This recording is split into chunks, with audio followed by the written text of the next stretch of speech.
নমস্কার বন্ধুরা, কেসি কিচেনে সবাইকে স্বাগত। আজ আমি নিয়ে এসেছি একটা লাউয়ের তরকারি। এই রকম লাউ তরকারি কিন্তু আমি বিনা মশলাতেই বানাবো, নামমাত্র তেল দিয়ে। চলো দেখে নিই কীভাবে বানাচ্ছি। দেখো, আমি মোটামুটি একটা লাউ নিয়েছি, সেটাকে এইভাবে একটু ডুমো ডুমো কেটে নিয়েছি। প্রথমে অবশ্যই ভালো করে ধুয়ে নিয়েছি। এদিকে একটা কড়াই চড়িয়ে তার মধ্যে দেখো আমি খুবই সামান্য 1 চামচ তেল দিয়ে কড়াইয়ের মধ্যে দিয়ে দিলাম। তেলটা গরম হওয়া পর্যন্ত এবারে অপেক্ষা করব। দেখো তেলটা গরম হয়ে গেছে। এবার একটা শুকনো লঙ্কায় 1 চামচ গোটা জিরে, 1 চামচ কালো সর্ষে, এটাতে আমি ফোড়ন দিয়ে দিলাম। এই ফোড়ন দিয়েই পুরো রান্নাটা আমি সমানে কিন্তু বানিয়ে যাব। খেতেও কিন্তু ভীষণ ভালো হয়। এবার দেখো 1/2 চামচের মতো হিং আর কয়েকটা কাঁচা লঙ্কা কেটে আমি দিয়ে দিলাম। এবারে কিছুটা আমি ধনেপাতা ছোট ছোট করে কেটে ধুয়ে রেখেছি, সেগুলো আমি এই তেলের মধ্যে দিয়ে দিলাম। দিয়ে দেওয়ার পর ধনেপাতাটাকে বেশ ভালো করে কিন্তু একটু ভেজে নিতে হবে। এই ধনেপাতা দিয়েই কিন্তু পুরো লাউয়ের তরকারিটা বানাবো। আর খেতে একবার বানিয়ে দেখো, খেতে দুর্দান্ত লাগে। বিনা মশলায়, কম তেলে যে কোনো অসুস্থ মানুষকেও এইভাবে তোমরা বানিয়ে দিতে পারো। দেখো ধনেপাতাটা ভাজা হয়ে গেছে। এরপরে আমি লাউগুলো দিয়ে দিলাম। লাউগুলো দিয়ে দেওয়ার পর ধনেপাতার মধ্যে একটুখানি বেশ ভালো করে ভেজে নিতে হবে।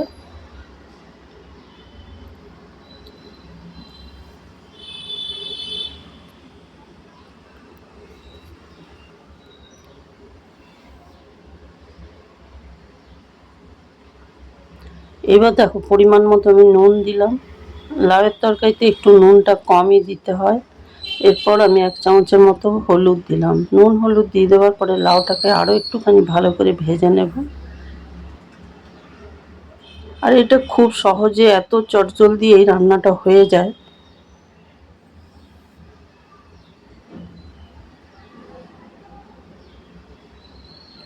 আমার রেসিপি যদি তোমাদের ভালো লেগে থাকে তো লাইক, শেয়ার ও কমেন্ট অতি অবশ্যই করে দিও।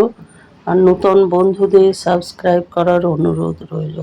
দেখো লাউটা ভেজে নিলাম। ভেজে আমি 3-4 মিনিটের মতো লো ফ্লেম করে ঢাকা দিয়ে দিলাম। তারপরে দেখো ঢাকা খুলে আমি দেখাচ্ছি। এটা ভীষণই কচি লাউ, এর থেকে ভীষণ জলও বেরোবে। সেই জন্য প্রথমে আমি ঢাকা দিয়ে এটাকে অনেকটা সেদ্ধ করে নেব।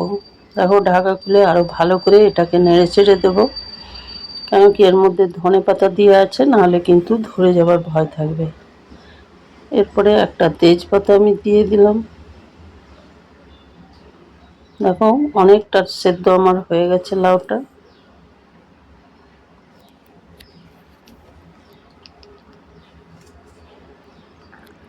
এইবার আমি 1 কাপের মতো জল দিয়ে দেবো, কেন কি এই তরকারি একটু বেশ হালকা মাখো মাখো হলে লাউয়ের তরকারি খেতে ভীষণ ভালো লাগে। দেখো খুবই 1 কাপের মতো ছোটো কাপের জল আমি আন্দাজ করে দিয়ে দিলাম। তারপরে ঢাকা দিয়ে 3-4 মিনিটের মতো আরও রেখে দিয়েছিলাম। দেখো ঢাকা খুলে দেখাচ্ছি, জলটা আমার একদম ধীরে ধীরে ফুটছে, কেন কি এটা লো ফ্লেম করে গেলে বেশি ভালো হয় লাউয়ের তরকারি। এবার ঢাকা খুলে দেখো লাউটা একদম সেদ্ধ হয়ে গেছে। তেজপাতাটার কাজ হয়ে গেছে, তেজপাতাটা উঠিয়ে আমি ফেলে দিলাম।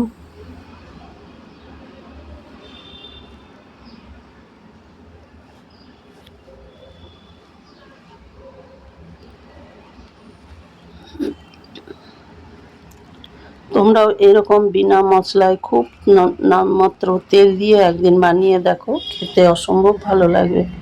দেখো লাউয়ের তরকারিটা আমার মোটামুটি হয়ে গেছে। আর যেটুকু জল আছে সেটুকু কিন্তু গ্যাসটা বন্ধ করে দিলে বা ঢাকা দিয়ে রেখে দিলে টেনে নেবে। দেখো গ্যাসটা বন্ধ করে দিয়ে আমি ঢাকা দিয়ে বেশ কিছুক্ষণ রেখে দিলাম। তারপরে দেখো ঢাকা খুলে দেখাচ্ছি। ভীষণ সুন্দর হয় আর ভীষণ টেস্ট হয় এরকম বিনা মশলায় এভাবে লাউ বানালে।